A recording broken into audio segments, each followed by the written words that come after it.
Hi, my name is Julia. I just completed a 30-day Japanese learning challenge. I just came back from Japan and I thought I would share some of the tips and resources with you.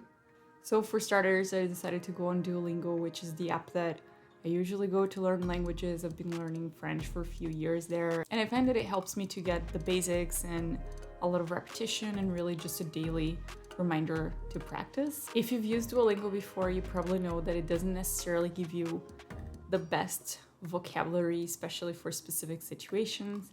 And in my case, I was trying to learn specific vocabulary for traveling and anything related to what I would be doing once I arrived in Japan. So I started to feel like it wouldn't really get me to where I wanted to be.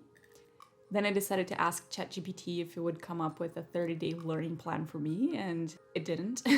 It came up with some good overall pointers on what to look for, but I felt like the plan it came up for me was just not feasible and didn't really make sense in a practical way. It did set me into a good direction in terms of defining what are the overall themes of vocabulary that I want to be learning, but ultimately I just ended up turning to some YouTube videos and good old Google search to find some blog posts about here's the specific vocabulary that I wanted to learn. I ended up doing a compilation of everything, so I'm going to put some more resources in the description.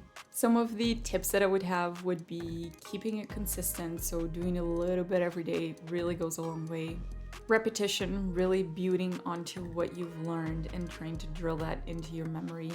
And the last one I feel like was maybe a little bit more specific to me, which is just don't take yourself too seriously. Very often when I'm trying to speak another language, I really get into my own head about how perfect it should be, how maybe I'm not pronouncing things correctly or I'm making some grammar mistakes or whatever it is.